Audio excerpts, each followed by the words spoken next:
Y estoy seguro, convencido, y lo hemos sentido de parte del Señor, que algunos aquí hoy van a salir con su fe muy avivada. Su fe hoy va a aumentar, su fe hoy va a crecer, específicamente cuando usted aprende cómo orar. Acompáñame a orar. Padre, gracias por estos momentos de celebración, de adoración, de diálogo y de conocer lo que estás haciendo en nuestras vidas. Ahora vamos a meditar en tu palabra. Dirige lo que hemos de hablar. Cedemos a la dirección de tu Santo Espíritu, oh Dios, lo que ha de tomar en este lugar. Y es mi confianza, Señor, que los dichos de mi boca y la meditación de mi corazón sean siempre agradables delante de ti.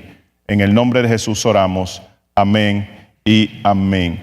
Bueno, en estas semanas hemos hablado bajo lo que es autoridad y victoria total, que es el reto que tenemos como creyentes conforme a lo que hemos hablado en la serie. Hemos hablado sobre el reto de discipulado y conforme a la enseñanza de Cristo en Mateo capítulo 28, nos dimos cuenta que es la transferencia de autoridad y que en autoridad es que se debe de vivir y también hacer discípulos. Segundo domingo estuvimos hablando sobre vencer, el reto de vencer. Y lo estuvimos ilustrando de la siguiente forma: lo que soy en Cristo por la obra de Cristo, cómo eso comienza a manifestarse en el peregrinaje mío por la vida.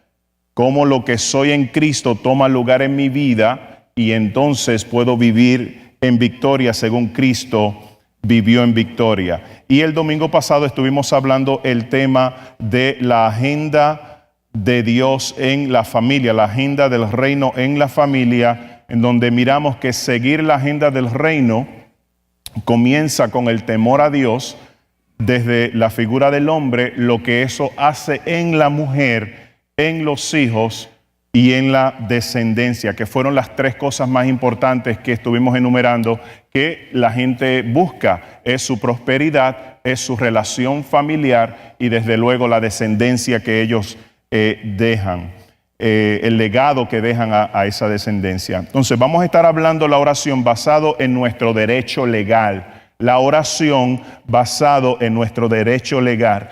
Y quiero hacer esta pregunta: ¿cómo tú reaccionas a un mal olor? ¿Cuál es tu reacción a un mal olor? Desde luego, algo que da mal olor no es agradable.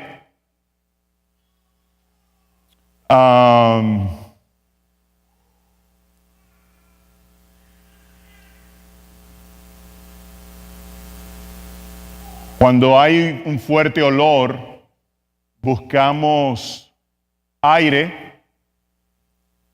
Algunos se tapan la nariz, ¿verdad?, para no respirar el olor, ¿cierto? Otros salen huyendo del mal olor. Se esconden del mal olor.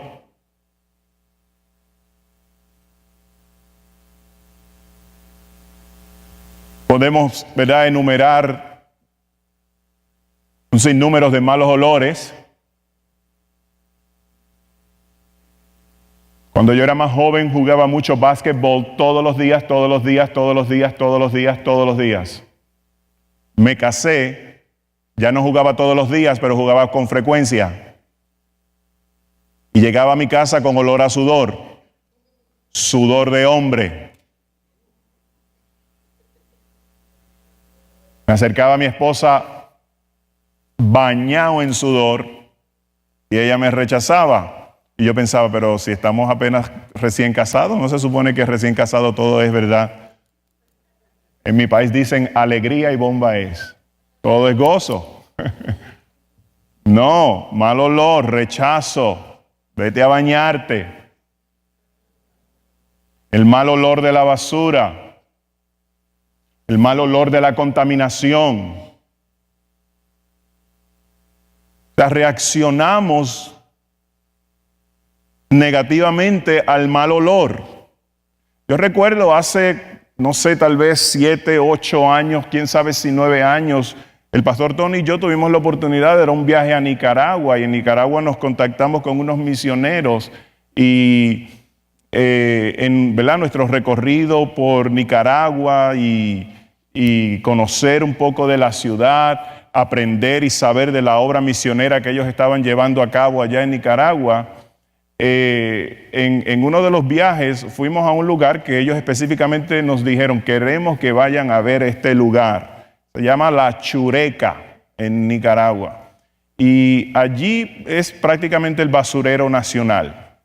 Entonces la razón de ellos llevarnos a ese lugar, porque sabiendo que ¿verdad? Nosotros venimos de los Estados Unidos, llegamos a Nicaragua y con ellos saber, ustedes ¿verdad? Están en Atlanta, están en Georgia, en donde no se da esta escena que quiero que ustedes vean y tengan la experiencia. Nos llevaron al basurero nacional con el fin de ver la pobreza y ver gente buscando comida en la basura.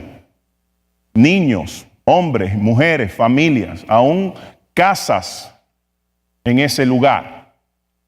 Y desde luego, al ser el basurero nacional, pues la contaminación allí es bien fuerte por bacterias, ¿verdad? Comida dañada, podrida, you name it. Y un olor bien desagradable. Inclusive yo tengo un DVD de ese lugar y alguien que estaba en aquel entonces haciendo una obra para ayudar a los niños y a las familias de ese lugar. El detalle del olor era tan y tan fuerte que habían pasado ya 2 horas. Yo estaba en mi hotel donde me estaba hospedando y en aquel entonces yo tenía un bigote más grande. Yo les digo que el olor estaba en mi bigote 2 horas después. No es agradable el mal olor, nada agradable. En el libro de Lucas, capítulo 17, del versículo 20 en adelante, miren lo que Jesús está hablando, se los voy a narrar. Puede abrir su Biblia ahí en Lucas 17. Les voy a narrar un poco del trasfondo de Lucas capítulo 17. Jesús está hablando sobre la venida del reino. Jesús está hablando sobre su segunda venida. Jesús está hablando sobre señales del fin. Y en esos pasajes de Lucas capítulo 17, cuando él está hablando, ¿verdad?, sobre las señales, lo que va a ocurrir en el tiempo del fin, él dice una expresión bien interesante que es digna de estudiar. Él compara la generación que iba a ver su venida con la generación de Noé y la generación de Lot. Noé y Lot. Jesús específicamente dice lo siguiente, escuche. Él dice, como los días de Noé, como en los días de Lot. ¿Usted conoce a Noé? ¿Ha escuchado de Noé? Levante su mano si usted ha escuchado de Noé, por favor. ¿Ha escuchado de Lot? Levante su mano si ha escuchado de Lot. Ok. Muchos hemos escuchado de Noé. Tal vez unos pocos menos hemos escuchado de Lot.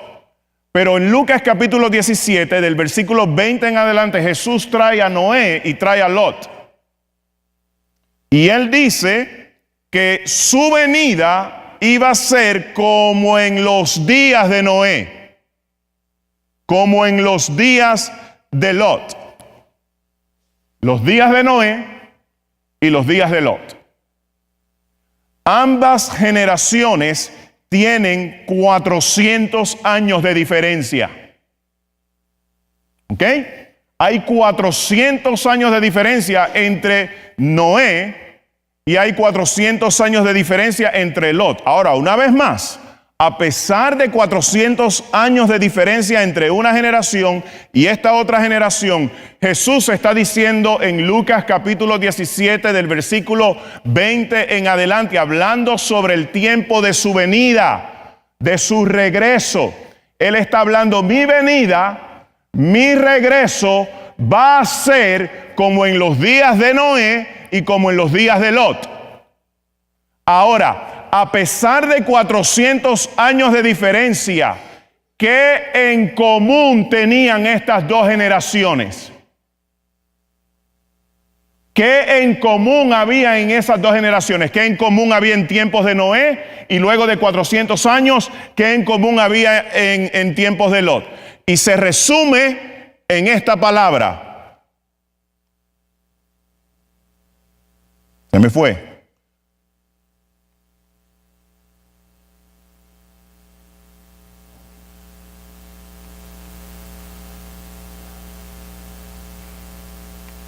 Corrupción moral. Dígalo conmigo, corrupción. Dígalo creyendo, corrupción. Mira al que está a tu lado y dile, corrupción moral entre Noé y Lot. Díselo mirando a los ojos para que aprenda. Corrupción moral entre Noé y Lot. Es la característica común en ambas sociedades. ¿Qué es corrupción moral? Corrupción moral es violencia. La generación de Noé fue una generación de mucha violencia. Corrupción moral es también orgullo. La generación de Noé y la generación de Lot tenían esta característica bien específica. Corrupción moral es injusticia. Corrupción moral, escúchalo bien, corrupción moral es perversión sexual. Entonces vemos en la Escritura claramente lo común que tenían estas dos sociedades. Miren cómo dice la Escritura. Y se corrompió la tierra delante de Dios y estaba toda la tierra, diga conmigo toda la tierra. Toda la tierra estaba llena de violencia. Eso es en tiempos de Noé. Capítulo 6 del libro de Génesis. Escuche, Cristo dice en Lucas capítulo 17, del 20 en adelante, él dice, como en los días de Noé y como en los días de Lot. 400 años de diferencia. ¿Cuál es la característica común de ambas sociedades? ¿Corrupción qué? Corrupción moral. ¿Qué es corrupción moral? Violencia. ¿Qué es corrupción moral? Orgullo. ¿Qué es corrupción moral? Injusticia. ¿Qué es corrupción moral? Perversión sexual. Miren cómo dice el otro pasaje en Judas capítulo 1, hablando de la generación de Lot, dice, como Sodoma y Gomorra y las ciudades vecinas, de las cuales de la misma manera aquellos, ¿quiénes son aquellos? Se refiere claramente Judas a la generación de Noé, cuando usted lee el contexto de Judas capítulo 1. Como Sodoma y Gomorra y las ciudades vecinas, las cuales de la misma manera que aquellos, habiendo que fornicado. Fornicado significa promiscuidad sexual. Y dice, he ido en pos de vicios contra naturaleza. ¿Qué son vicios en contra naturaleza? En el contexto de Judas describiendo la generación de Lot, homosexualismo. Dice, estas ciudades fueron puestas, por ejemplo, sufriendo el castigo del fuego eterno.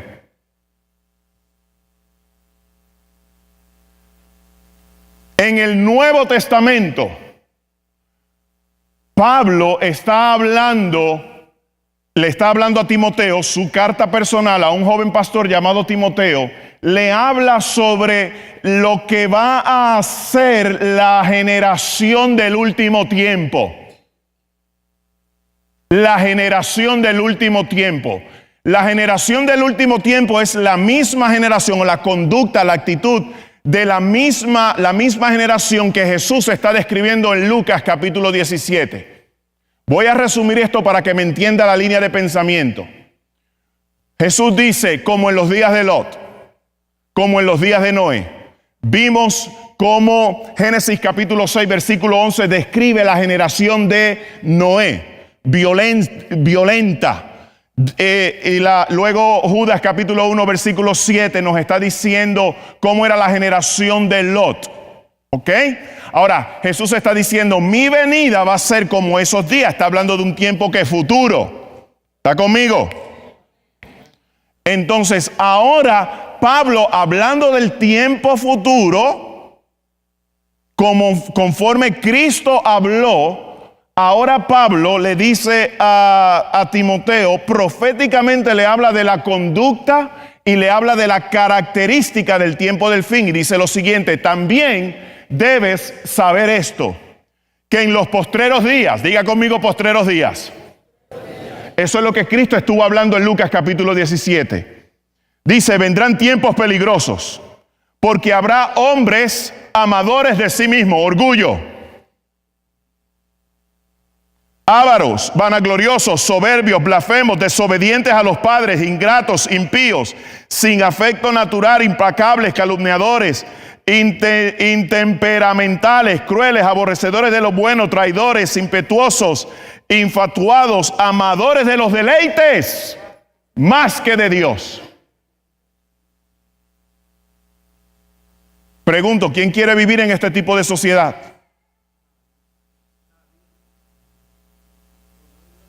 Escuche, la sociedad de Noé, la sociedad de Lot, la sociedad que está describiendo aquí Pablo, se resumen todas estas sociedades, a pesar de toda la diferencia que hay de tiempo y de años, se resume en una palabra o en dos palabras, pero un mismo pensamiento: corrupción. Dígalo creyendo, corrupción moral. ¿Quién quiere vivir en una sociedad que moralmente es corrupta? Pastor, descríbame una sociedad moralmente corrupta, violenta, injusta, orgullosa, pervertida sexualmente, amadores de los deleites más que de las cosas de Dios, ávaros, intemperamentales. En algunos de nuestros países, usted está, ¿verdad?, tal vez con una emergencia o quiere llegar a un lugar rápido y la persona que está al frente no avanza en su vehículo y usted le toca la bocina para que avance y se mueva porque usted tiene prisa, y esa persona se enoja porque usted le tocó la bocina. Y en algunos de nuestros países esas personas son capaces de sacar un arma de revólver y dispararle y acabarle la vida en 2 segundos.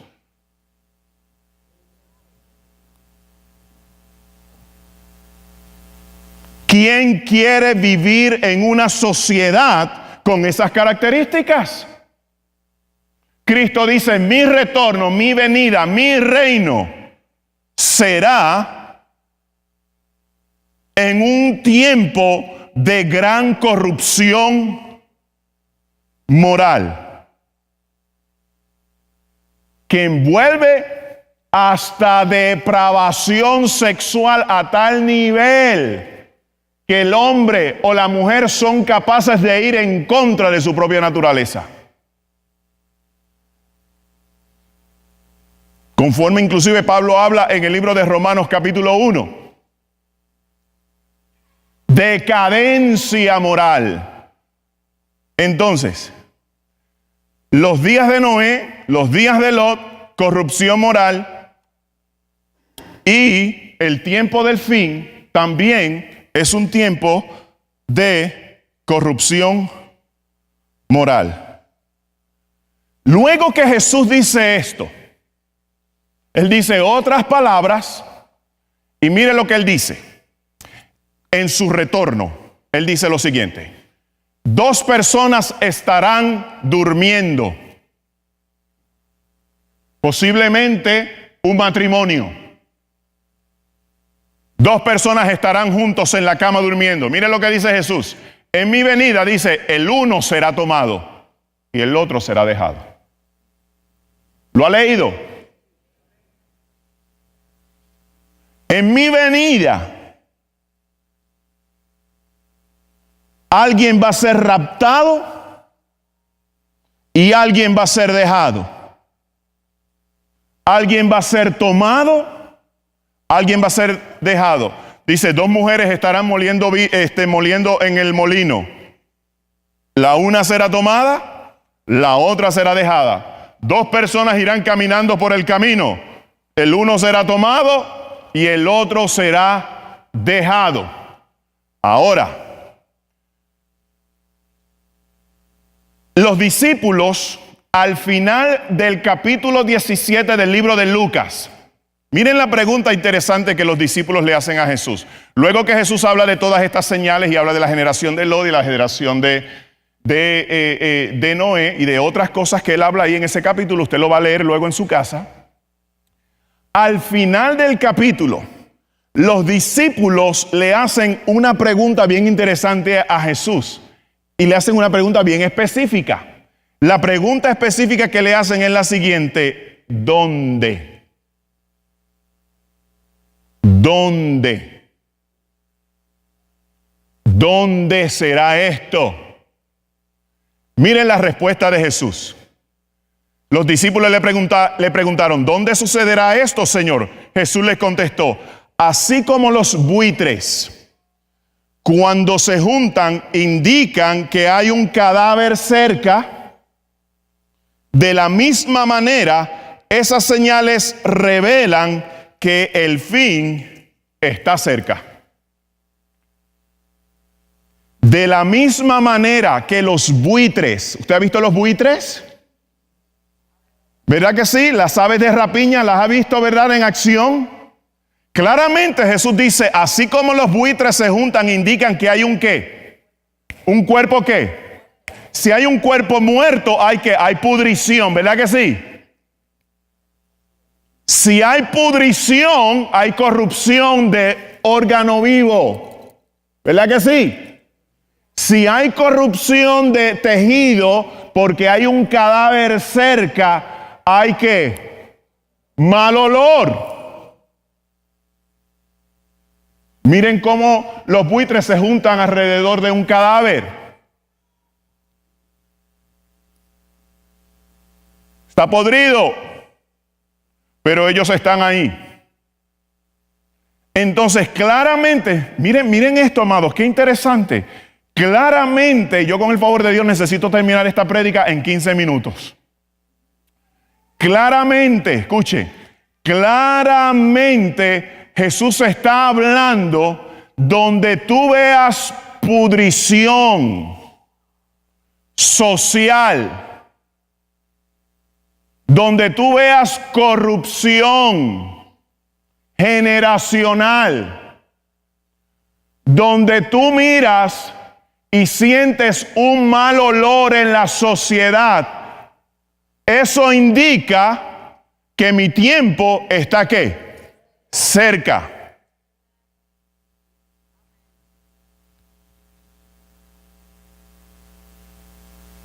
I am right there at the door, ready to establish my kingdom, to come for my people.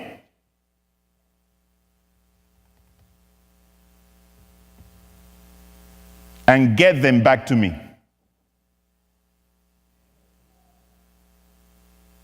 Ok, pastor, lo puedo entender claramente.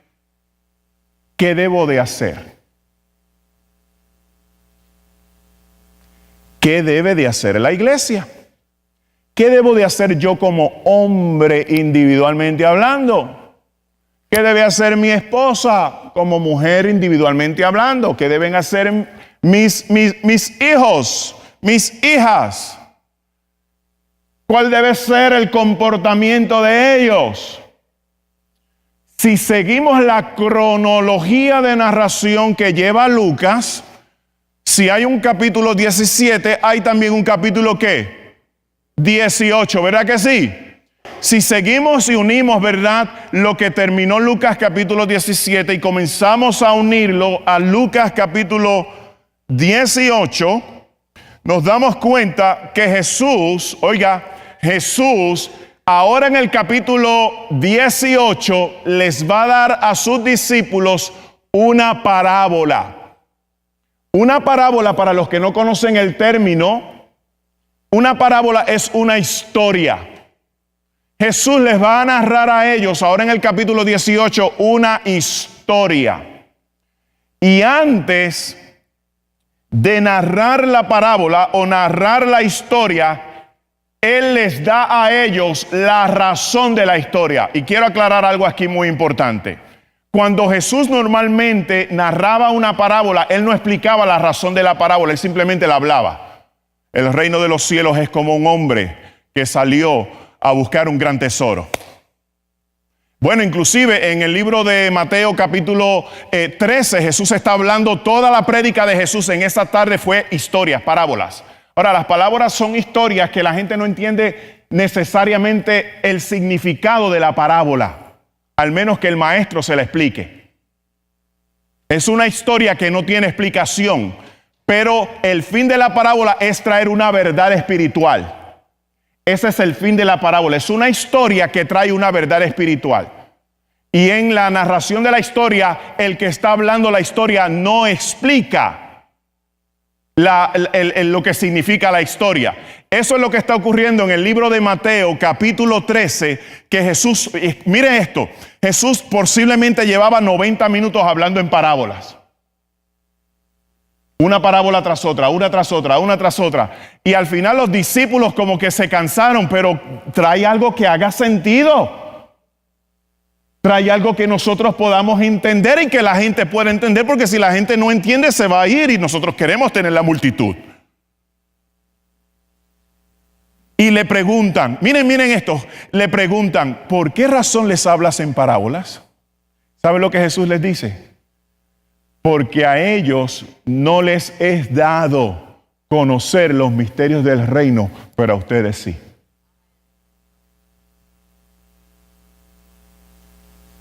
Para que se cumpla en ellos lo que dijo Isaías. De oídas me oirán, pero no entenderán. Y engrosado, el corazón de este pueblo se ha engrosado para que no perciban con sus ojos, ni entiendan con sus oídos. Por eso les hablo en parábolas.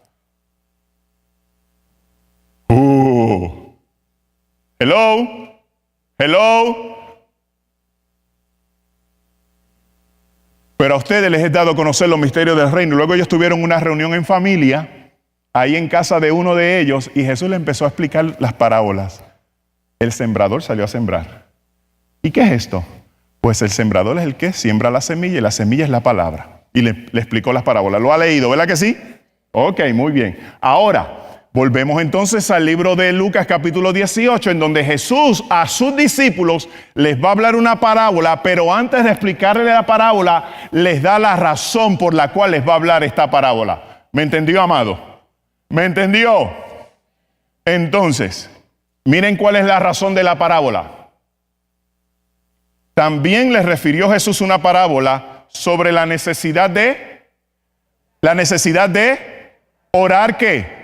Siempre. Les refirió una parábola sobre la necesidad de orar siempre y no ¿qué? Y no ¿qué? Desmayar.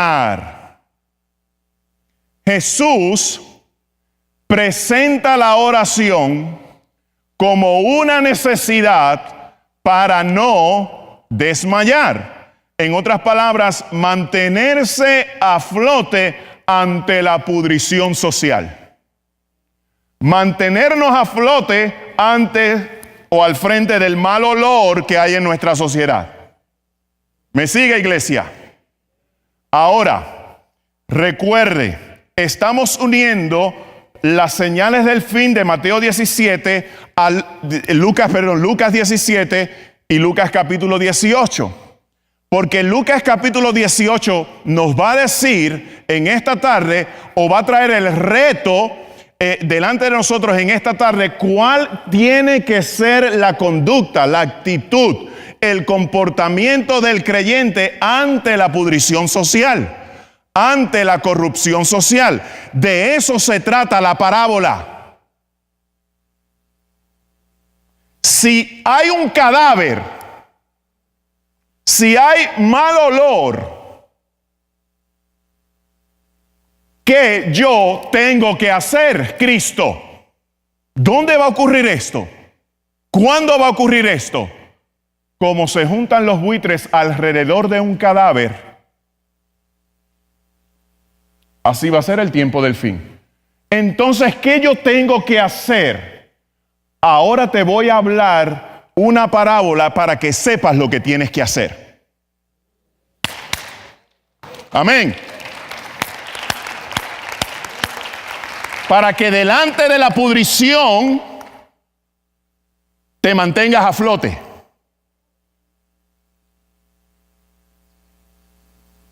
Por eso claramente él dice, la razón de la parábola es que orar es una necesidad para que no desmayes delante del mal olor. ¿Usted se ha querido desmayar delante de un mal olor? ¿O posiblemente le ha dado que náuseas delante de un mal olor? ¿Se acuerda cuando fuimos a la Chureca? Posiblemente nos dio náusea.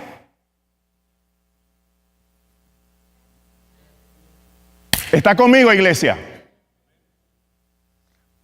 Orar para no desmayar delante de lo que socialmente estamos viviendo. O no ceder a lo que socialmente está ocurriendo. Si allá ellos quieren ¿verdad? Caer en lo más bajo, en su conducta, en su actitud, en su forma de ser, en lo depravados que son, si allá ellos quieren hacerlo, que la influencia de ellos no me contamine a mí. Delo con ánimo, iglesia, delo con ánimo. De eso se trata la parábola. Porque hay que recordar como en los días de Noé y en los días de Lot. ¿Ok? Ahora, aprenda esta frase y es lo que quiero que usted aprenda en lo que me queda de prédica y lo que ya he hablado por los últimos, 25 minutos. Esto es lo que yo quiero que usted aprenda. Para evitar desmayar, siempre hay que orar. Eso es lo que yo quiero que usted aprenda hoy. Para evitar desmayar, siempre hay que orar. Díselo al que está a tu lado y dale un codo si se está durmiendo. No se supone que nadie duerme a las 3 de la tarde.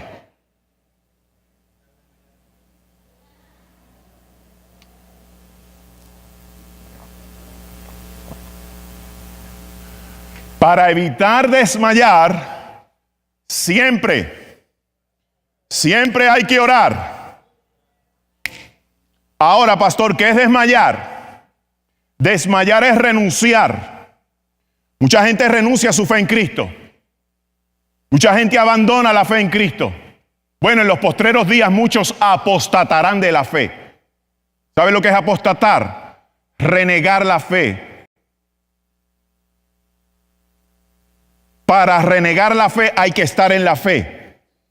Por eso es que dice el apóstol, muchos apostatarán de su fe. Desmayar es renunciar, desmayar es apartarse, desmayar es decir no más. Desmayar es mantenerse preocupado todo el tiempo, pero no ocupado. Desmayar es estar desanimado todo el tiempo. Desmayar es verse imposibilitado.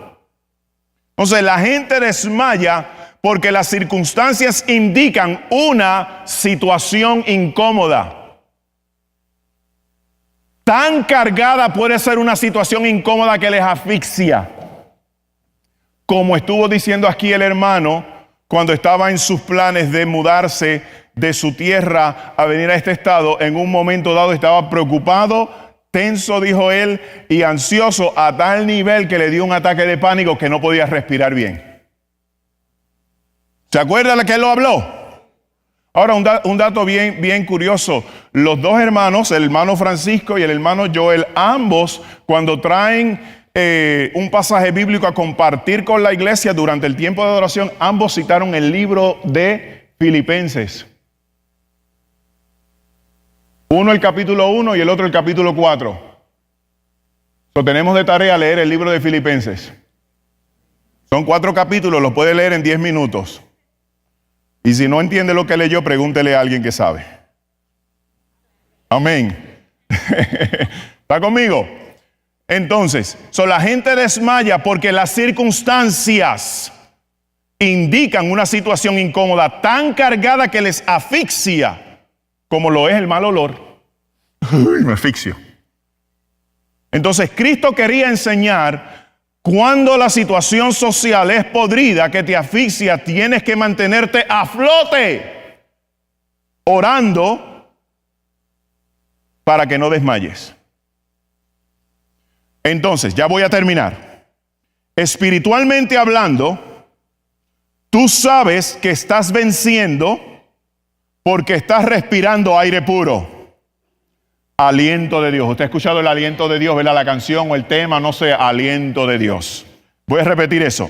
Tú sabes que estás venciendo porque estás respirando aire delante de la pudrición. No solamente la sociedad, puede ser tu propia familia.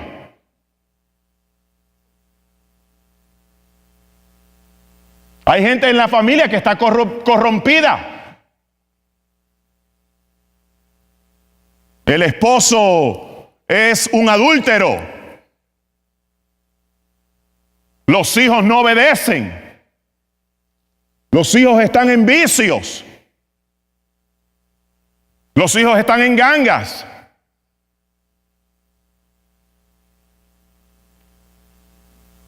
Tu familia puede oler mal. Tu casa puede tener mal olor, hablando espiritualmente. Pero algunos de ustedes que están hoy aquí en el 21 aniversario de la Iglesia Cristo Vive, Dios les ha traído en tu condición, en tu situación, en tus circunstancias. Dios te ha traído a este lugar no solamente para escuchar esta prédica y entender que lo que te puede mantener a ti a flote en esa situación que te asfixia, que la solución que está dando Cristo es orar. No solamente lo que usted está escuchando aquí en mí, sino lo que el hermano leyó en la palabra. Aquel que comenzó la buena obra hoy en tu vida la quiere perfeccionar para que te mantengas a flote en tus circunstancias. Delo con ánimo, iglesia. Porque tú vas a descubrir que estás venciendo cuando puedes respirar el aliento de Dios. Entonces Jesús dice, hay que orar. ¿Hay que orar cuándo? Siempre. Ahora, no es que alguien ore por ti. Eso es bueno y yo quisiera que ahora mismo todos ustedes vengan aquí y oren por mí. Pero Jesús no está diciendo para que la gente ore por ti, no, es que tú tienes la responsabilidad de orar.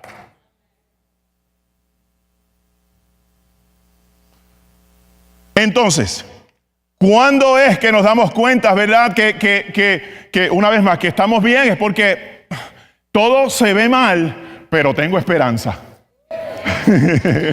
Amén. Amén.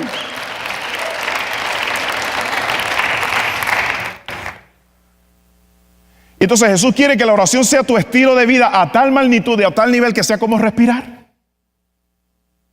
Nadie aquí ahora mismo está consciente de que está respirando. Sin embargo, está respirando. Usted no está pensando, tengo que respirar ahora. No, usted ya lo está haciendo. Este es el reto. Porque según tú respiras, de la forma en cómo estás respirando ahora, así Jesús quiere que sea tu vida de oración. Por eso Él dice, es un asunto de siempre. Tú respiras siempre. La oración tiene que ser siempre. ¿Cuándo es que tú te das cuenta que te falta el oxígeno? Cuando tienes un problema respiratorio. ¿Verdad que sí, enfermera querida? ¿Cuándo es que tú te das cuenta que tienes un problema de que necesitas oxígeno? Cuando tienes una pulmonía o tienes asma. Ahí es donde tienes conciencia. Pues entonces, si espiritualmente tú estás cargado, si espiritualmente tú estás tenso, si espiritualmente tú estás desanimado, es que no estás orando. No estás orando y orando como Cristo dice en Lucas capítulo 18. Siempre. Y lo que hace esa oración.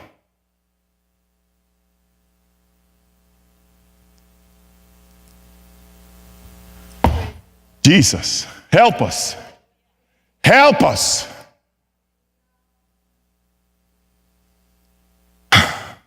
Tengo que terminar. Son nuestro reto, porque hay unos tamales allá abajo que se enfrían y tamales fríos no es bueno. Nuestro reto para evitar desmayar, hay que siempre orar. ¿Me dan 10 queridos minutos? Se los prometo. Si me paso de 10 minutos, por favor, alguien allá que levante su mano y me haga así.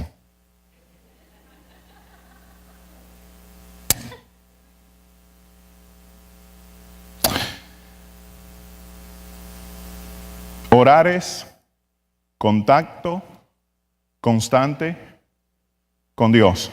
¿Ve? No es que el viernes, quiero aclarar, el slide del viernes decía a las 7 de la mañana, no es a las 7 de la mañana, la reunión es a las 7:30 de la noche. ¿Ok?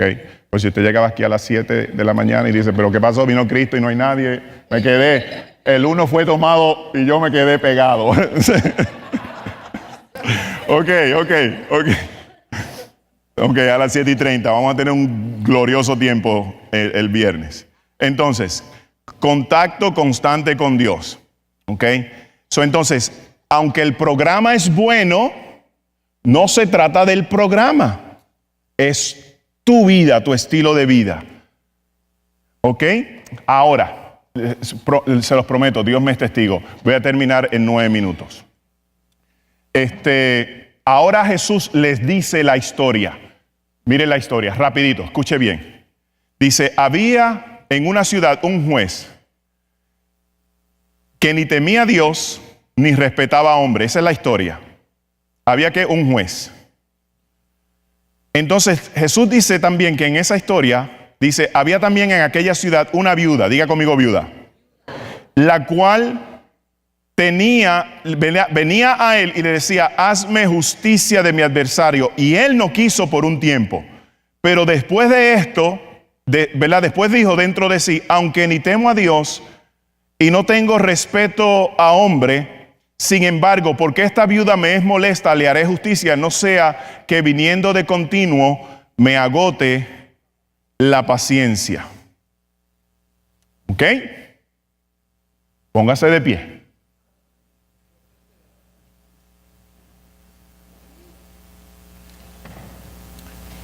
Porque hay unos detalles bien lindos aquí, que los vamos a cubrir en 7 minutos.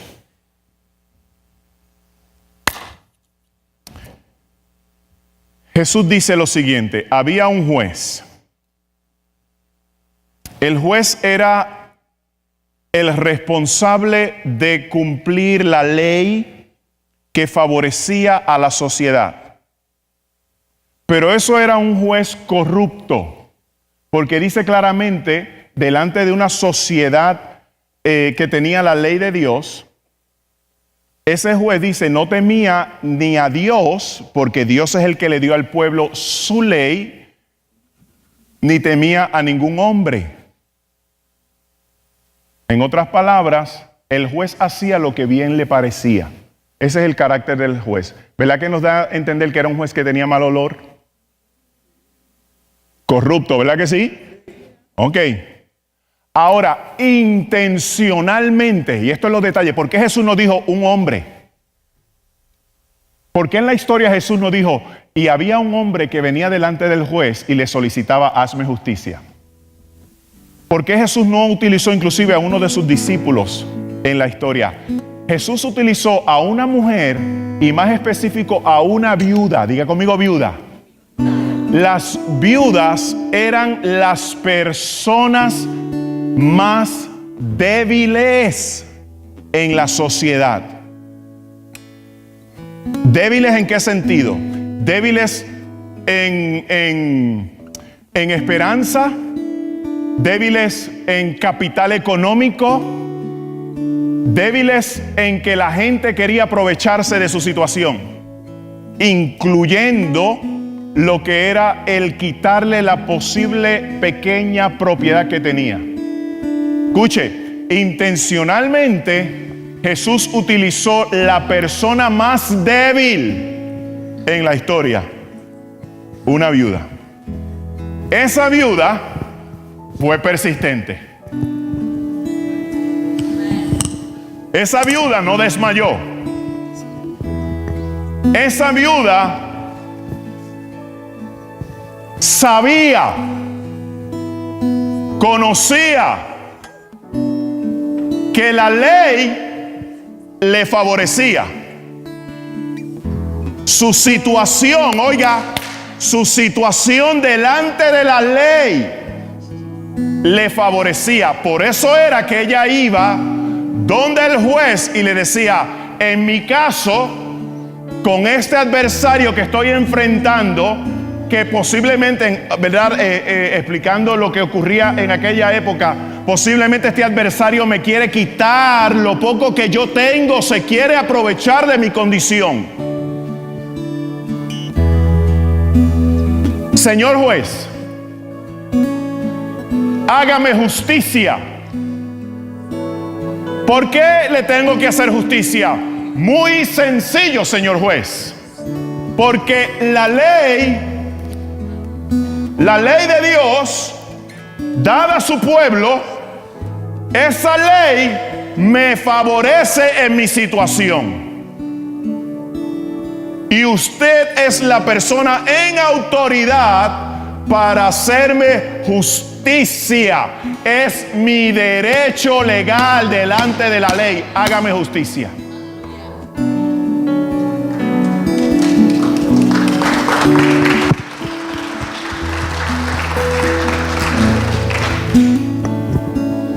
Y el primer día el juez dijo: no tengo tiempo para ti. Pero ella al otro día fue delante del juez con la misma historia.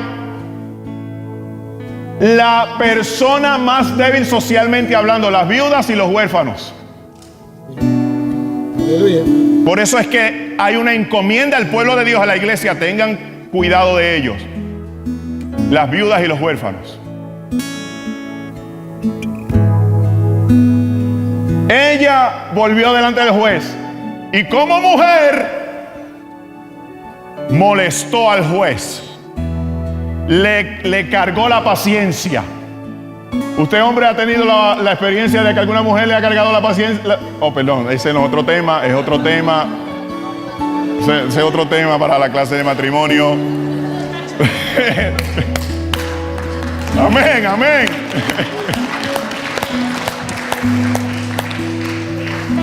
Como mujer persistente, insistente. Él dijo que no ayer, él dijo que no la semana pasada, pero todavía. ¿Por qué? ¿Por qué voy a insistir? Porque la ley me favorece. Eso es todo, porque la ley me favorece. Aquí está escrito. Escrito está. Señor juez, escrito está. Inclusive, señor juez, por si usted no lo sabe, la misma ley le condena a usted si usted no me hace justicia. Léalo en el libro de Deuteronomio. Claramente: maldito todo aquel. Así mismo dice: maldito todo aquel que toma ventaja sobre una viuda, un huérfano y un forastero. Maldito es. Sí que el asunto estaba serio para el juez. Si no se peinaba bien ese día.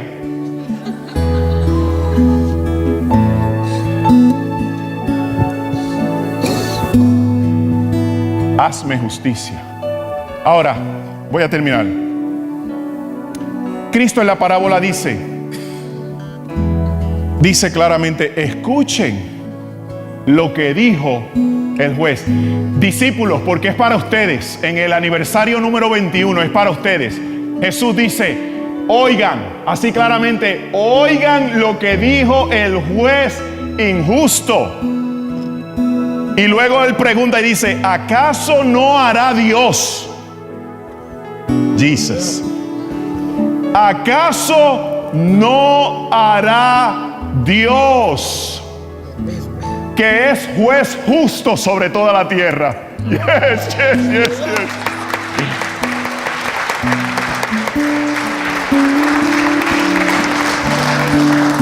Elsa, ¿acaso no hará Dios justicia? Amén. Declaro esa palabra ahora mismo sobre tu vida y sobre tu hija. En el nombre de Jesús. En el nombre de Jesús. En el nombre de Jesús. ¿Acaso no hará Dios? Dice, mucho más por sus escogidos que oran a Él de día y de noche.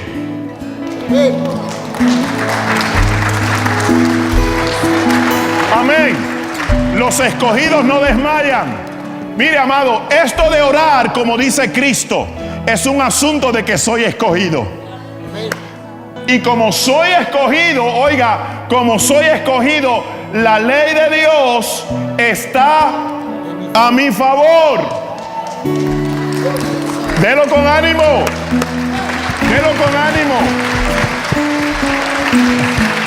La ley de Dios está a mi favor. Si usted no conoce la ley de Dios, usted no va a orar siempre. Esporádicamente, por alguna situación, o usted no se va a sentir digno de orar, o con las fuerzas de orar, o con la fe para orar, usted va a decir, ay, por favor, oren por mí. No, que oren por ti, pero pregunto, ¿has orado tú? De noche y de día, siempre según tú respiras. Porque si no, te lo aseguro, amado, amada, vas a desmayar. Vas a desmayar. Vas a desmayar. Pero no, se acabó el desmayo. ¿Qué dice la ley de Dios? Pedid y se os dará. Ahora digo esto claramente porque yo no sé si usted me va a creer o usted dice, ay pastor, usted tan... No, tranquilo. Porque yo ¿sabe por qué yo Porque aquí yo me miro casi todos los días, amados. Y dice quién yo soy. Escogido, real sacerdocio, fuerte, valiente, amado, aceptado, perdonado, santificado.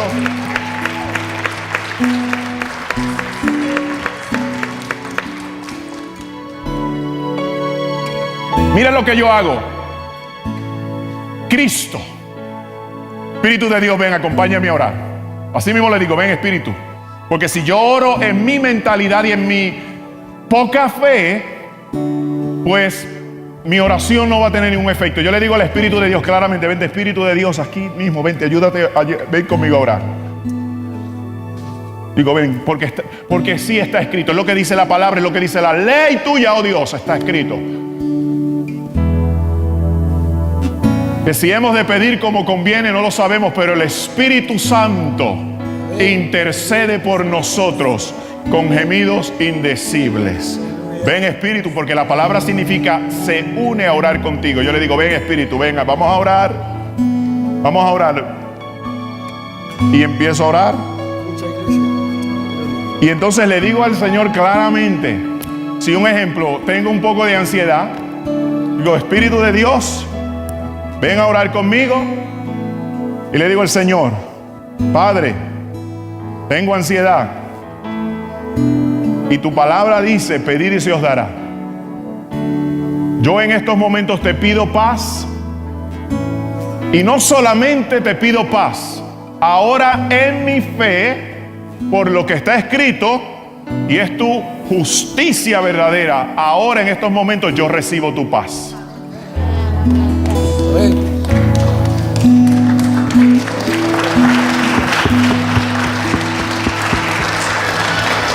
Mire, les digo, mi oración en estos últimos meses ha estado bien radical.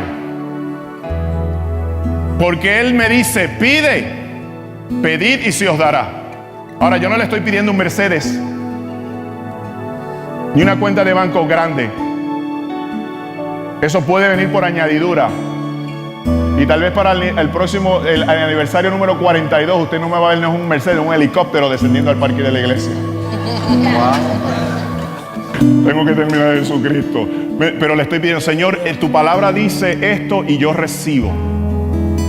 Tu palabra dice que por tus heridas he sido sanado.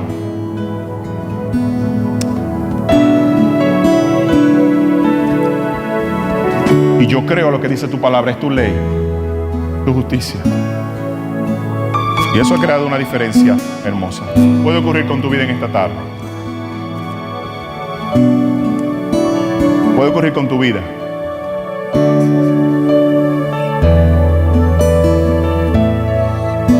Ora.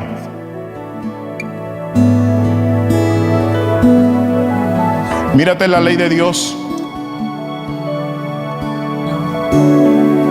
Mírate en la ley de Dios. Conoce la ley de Dios.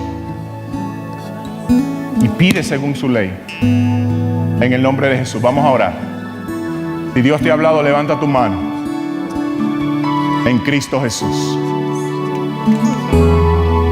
En el nombre del Señor. Padre, tu palabra es buena, es viva y es eficaz.